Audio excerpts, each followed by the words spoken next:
There is a bill you pay every single month that you never agreed to. Not once.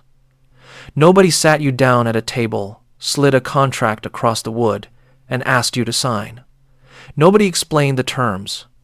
Nobody told you the price would go up every year, and yet here you are, paying it, exposed, bleeding out quietly from 1,000 tiny cuts, each one so small you barely feel it. $10 here, $15 there, $6.99 for something you used once in January and forgot existed by March.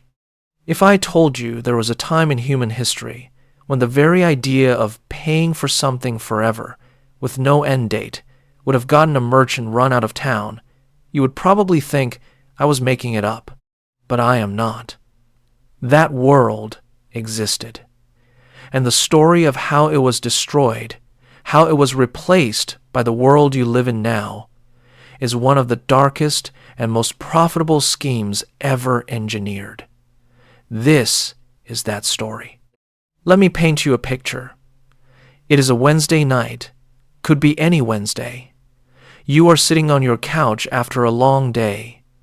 The television is on, but you are not watching it. Not really. Your phone is in your hand, and you are scrolling through something, but you could not tell me what. There is a half-eaten meal on the coffee table. The lights are dim. And somewhere in the background, a streaming service you forgot you subscribed to is autoplaying its 5th episode of a show you have never heard of, pumping content into an empty room like oxygen into a body on life support. Now here is the question that should keep you up tonight. How many subscriptions are you currently paying for? Don't guess. Actually think. Your music app, your cloud storage, your streaming platforms, and yes, that is plural, because somehow one was never enough. Your news site, your fitness app, the one you downloaded on January 2nd with the best of intentions and have not opened since January 9th. Your budgeting app, and oh, the irony of that one, paying a subscription to an app that is supposed to help you stop wasting money. Your meal kit delivery, your meditation app, because apparently Inner Peace has a monthly fee now. Stack them up. Go ahead. Most people, when they actually sit down and count, find somewhere between 11 and 15 active subscriptions. The average American household is now spending over $200 a month on subscriptions alone. That is over $2,400 a year exposed, just dripping out of your account like a leaky faucet you have learned to sleep through. But here is what gets me. Here is the part that makes this a noir story and not just a budgeting tip. You know the faucet is leaking. You hear it. Every time you check your bank statement, there it is. But you do not fix it. You scroll past it. You tell yourself you will cancel next month. You say, well, I might use it this weekend. You perform this little ritual of self-deception, this tiny private negotiation, and then you move on with your day, and you do it again next month, and the month after that. This is not an accident. This is not laziness. This is architecture. Someone designed this. Someone sat in a room, probably a very expensive room, with very good coffee, and they engineered a system specifically to exploit that moment of hesitation. That half second where you think about canceling but don't, that micro-surrender is worth billions of dollars a year. Billions. And understanding how we got here, how we went from a world of simple ownership to a world of endless rent, requires going back, way back, to a time when buying something actually meant it was yours. Picture this. It is 1928. A man named Henry walks into a hardware store in Topeka, Kansas. The bell above the door rings. The owner behind the counter nods. Henry needs a radio. Not a subscription to a radio, not a radio streaming service, not a premium tier radio experience with ads removed for just $4.99 a month. He needs a radio. A physical box made of wood and wire and glass tubes that will sit on his shelf and play music and news until the day it breaks. And when it breaks, he will fix it, or his neighbor will. Because things were built to be fixed, and people knew how to fix them. Henry puts his money on the counter. The owner hands him the radio. Transaction over. Done. No recurring charges. No auto-renewal. No cancellation maze designed by a team of behavioral psychologists. Henry owns the radio the way you own your own shoes. Completely. Permanently. Without condition. This was normal. For most of human commercial history, this was the only way things worked. You made something. You sold it. Someone bought it. End of story. Now, there were exceptions. Even in the ancient world, there were landlords and tenants. There were taxes, which are the original subscription if you think about it. But the idea that everyday goods and services, the things you use to live your daily life, would come with a never-ending monthly toll, that idea did not exist. It would have seemed insane. Imagine telling Henry, standing there in that hardware store in 1928, that in less than 100 years, people would pay a monthly fee to listen to music they do not own, watch movies they cannot keep, read books that disappear from their devices, and store their own photographs on someone else's computer. Henry would have looked at you like you had lost your mind. And honestly, maybe he would have been right. So what happened? How did we get from Henry's world to ours? The answer, like most answers that matter, starts with a war and a vacuum of meaning that followed it. After World War II ended, America found itself in a strange position. The factories that had been building tanks and planes and ammunition were suddenly idle. Millions of soldiers were coming home to a country that needed to figure out very quickly what to do with all that productive capacity. The great industrial machine could not just stop. It needed something to build. It needed someone to buy. And so, in the late 1940s and into the 1950s, something shifted. The goal was no longer to make things people needed. The goal became to make people need things. This is not conspiracy theory. This is documented history. In 1955, a retail analyst named Victor Lebo wrote something so blunt, so nakedly honest, that it reads like a villain's monologue. He said, and I am paraphrasing in plain language here, that the American economy demands that we make consumption a way of life, that we need people to buy things, use them up, throw them away, and buy them again, faster and faster, in an ever-accelerating cycle. He was not warning against this.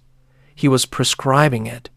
He was saying, this is what has to happen for the machine to keep running. And so the machine started running. The 1950s became the era of planned obsolescence, a fancy term for a simple, dark idea. Make it break. Make it break on purpose, on a schedule, so people have to come back and buy another one. Light bulbs that could last 50,000 hours were redesigned to burn out after 1,000. Clothing that could survive a decade of hard wear was replaced with thinner fabrics that fell apart in a season. Cars that could run for 20 years were loaded with parts that failed after 5. The consumer was not a person to be served. The consumer was a resource to be managed, a recurring revenue stream in human form. Does that phrase sound familiar? Recurring revenue. You hear it now in every earnings call, every startup pitch, every business school lecture. It is the holy grail of modern capitalism. And its roots go straight back to that post-war moment when the economy decided that selling you something once was not good enough. They needed to sell you the same thing over and over again. First, they did it by making things break. Eventually, they figured out something even better. They would make things you could never own at all. The real shift, the one that built the world you are sitting in right now, happened with software. In the early days of personal computing, in the 1980s and 90s, software worked the same way Henry's radio worked. You went to a store, you bought a box. Inside the box was a disk. You installed it on your computer. It was yours. Microsoft Office, Photoshop, tax software, video games. You bought them. You owned them. If a new version came out and you did not want it, you kept using the old one. Nobody could take it away from you. Nobody could change the terms after you had already paid. Then something happened. The internet matured. Broadband became widespread. And somebody in a boardroom looked at the numbers and realized that selling software once for $200 was leaving an enormous amount of money on the table. What if, instead of selling it once, they charged $20 a month forever? Do the math. $200 is a one-time payment. $20 a month is $240 a year, every year, compounding, growing, never ending. Multiply that by millions of users. The numbers are staggering. And so, one by one, the software companies pulled the same move. Adobe was one of the first to go all in. In 2013, they announced that Photoshop and the rest of their creative suite would no longer be sold as a product you could buy. From now on, you would rent it monthly. If you stopped paying, your access vanished. Years of muscle memory, workflows, files, all of it locked behind a monthly gate. Designers were furious.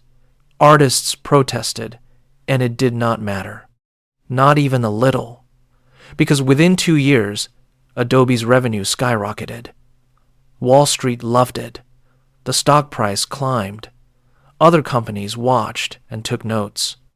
And this is where the story turns from business history into something more personal, more invasive. Because the subscription model did not stay in the world of software, it metastasized. It spread into every corner of your life like water through cracks in a foundation. Your car. There are vehicles on the road right now where heated seats are a subscription. The hardware is already in the car. The wires, the heating element, all of it, built in, sitting right underneath you. But it is turned off, digitally, locked. And if you want it to work, you pay a monthly fee to unlock a feature in a car you already bought. Let that sink in. You own the car. You own the seat. The heating element is physically in the seat, and they charge you rent to turn it on. This is not hypothetical. This is happening right now in cars made by major manufacturers.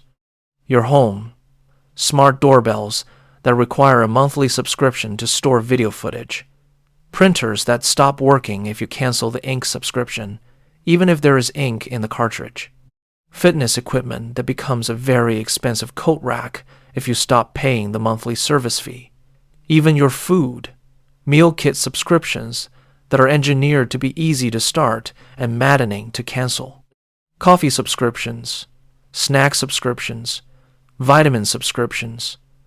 The goal is always the same. Get the payment running, then make it invisible. Make it automatic. Let inertia and forgetfulness do the rest. And the psychology behind this is not subtle. It has a name. Several names, actually. There is the endowment effect, which in plain language means once you have something, you feel like it is already yours, and giving it up feels like losing something rather than just stopping a payment. There is loss aversion. The fact that the pain of losing something is about twice as powerful as the pleasure of gaining it. So even if you are getting almost no value from a subscription, canceling it triggers a small but real feeling of loss. Your brain treats it like giving something away. And the companies know this. They design around it. They offer you free trials, knowing that once you have had the thing for 30 days, your brain has already claimed it. Canceling does not feel like a rational financial decision. It feels like ripping something out of your own hands. Then there is the cancellation flow itself. And this is where things get truly cynical. Try canceling a subscription sometime. Not the easy ones. The ones that let you click a button and walk away. Try canceling the ones that matter. The ones that make real money. You will find yourself in a maze. First, there is a page asking why you want to leave. Then an offer, a discount, a special deal, just for you, just for today. Then another page. Then a chat window with a retention specialist whose entire job is to keep you paying. Some services make you call a phone number. In 2026, a phone call to cancel a digital service. This is not incompetence. This is strategy. Every extra step, every additional click, every moment of friction is there to exploit that tiny window of doubt. Maybe I should keep it. Maybe I will use it. Maybe the discount is worth it. Each of those maybes is a calculation, a price tag. Some product manager somewhere knows the exact percentage of people who will give up at each step of the cancellation funnel. They have optimized for your exhaustion. And the cumulative effect of all of this, the 12 or 15 or 20 subscriptions you are running, the auto renewals, the forgotten apps, the creeping fees, is something more than just a financial drain. It is a psychological one. It is a weight. Because every subscription is a tiny decision you have to maintain. Every month it sits there in your bank statement, asking you silently, "Are you going to deal with me today?" And every month you say, "Not today." And that "not today," repeated across a dozen services, adds up to a low-grade anxiety, a sense that things are slightly out of control, that money is leaving your life and you are not fully sure where it is going. You are not broke, but you are not free either. You are in a kind of financial purgatory, where you earn enough to survive, but never quite enough to feel the weight lift off your chest. So here is the part where most documentaries would tell you to make a spreadsheet, audit your subscriptions, set a calendar reminder, be more disciplined. And look, that is not bad advice. It is just incomplete. Because the problem is not that you are disorganized. The problem is that the entire economy is organized against you. The system is not broken. It is working perfectly. It is doing exactly what it was designed to do, extracting maximum recurring revenue from every human being it can reach. The spreadsheet does not fix that. The spreadsheet is a band-aid on a structural wound. The real escape is philosophical before it is practical. It starts with a question that sounds simple, but will rearrange your entire relationship with money if you sit with it long enough. That question is, what do I actually own? Not, what do I have access to? Not, what am I currently renting? What do I own? What is mine, permanently, unconditionally, regardless of whether I pay someone next month? When you start asking that question honestly, the answers get uncomfortable fast. You do not own your music library. You are renting access to a catalog that can change at any time. Songs disappear, albums get pulled, playlists shift. You own nothing. You do not own your movie collection. You are paying for the right to stream titles that rotate in and out based on licensing deals you have no say in. You do not own your software. You are renting tools that stop working the moment you stop paying. You do not own your photos in the cloud. You are paying for storage space on someone else's server. And if that company changes its pricing, its policies, or simply goes out of business, your memories go with it. The radical move, the one that actually changes things, is to start rebuilding ownership piece by piece. Not as a lifestyle trend, not as some minimalist aesthetic for social media. As an act of quiet rebellion against a system that wants you dependent, buy music files instead of streaming everything. Download them. Put them on a hard drive. They are yours. Buy movies. Physical or digital, it does not matter, as long as you actually possess the file. Use software you can buy once and keep. It still exists. Open source alternatives, one-time purchase tools, they are out there. They are not as shiny. They are not as convenient. That is part of the point. Convenience is the hook. Convenience is the bait that gets you into the monthly payment in the first place. Every subscription you cancel is a tiny act of defiance, a vote cast with your wallet, a declaration that this particular piece of your life is not for rent. And yes, it is small. Canceling one streaming service will not topple the system, but that is not what it is about. It is about the feeling you get when you do it. That strange, quiet, almost electric feeling of taking something back, of saying, no, actually, this one is mine. There is a man I read about once, no famous name, no Wikipedia page, just a guy in a forum post from a few years back. He described what he called his subscription audit. One Saturday morning, he sat down with his bank statements from the last 6 months. He printed them out, paper, actual paper, and he went through every single recurring charge with a red pen, crossing them out one by one. His streaming services, 3 of them. His cloud storage, 2 different providers. His fitness app, unused since February. A language learning platform he had signed up for during a moment of ambition that lasted exactly 2 weeks. A news site he never read because he got his news from social media anyway. A VPN, a password manager, a second password manager because he had forgotten he already had the first one. By the end of that Saturday, he had canceled 11 subscriptions. The total savings came to roughly $170 a month, over $2,000 a year. He said the strangest part was not the money, it was the silence, the mental silence. Like unplugging from a hum you did not know was there until it stopped.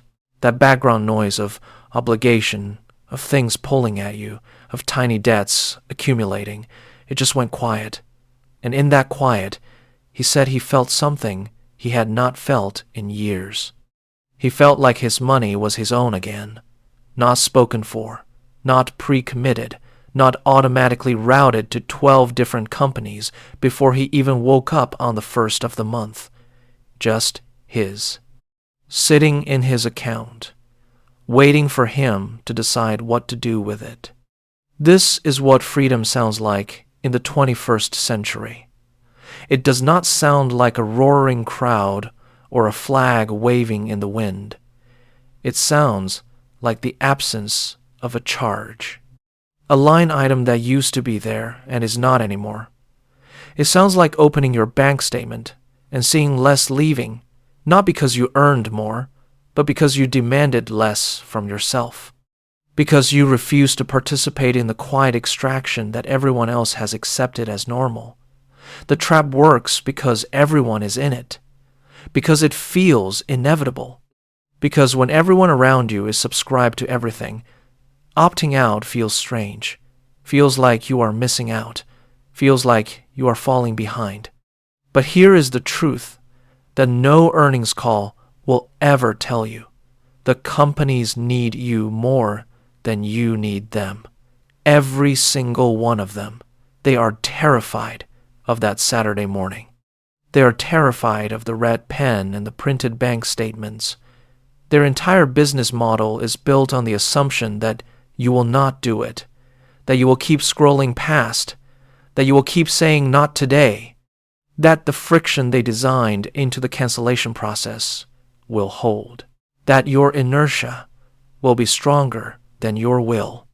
Prove them wrong, not all at once, not in some dramatic grand gesture, just one subscription at a time, the one you have not used in 3 months. Start there. Pull up your account. Navigate the maze they built to stop you. Click through the guilt screens, the discount offers, the "Are you sure" prompts. Get to the end. Hit cancel, and then sit with it. Feel that small, strange moment of reclaiming something that was always yours. Your money, your attention, your choice. Because that is what they are really charging you for. Not the software, not the content, not the service. They are charging you for the privilege of not making a decision. They are charging you for the comfort of autopilot. They are charging you for the right to not think about it. And the moment you start thinking about it, the moment you start questioning which of these payments actually add something real to your life and which ones are just running on momentum and guilt and the path of least resistance, that is the moment the whole game starts to fall apart. Not their game, yours. The one where you convinced yourself this was all just how life works now. It is not. It is how they want life to work. And there is a difference, a big one. The size of about $2,000 a year and a quiet Saturday morning with a red pen.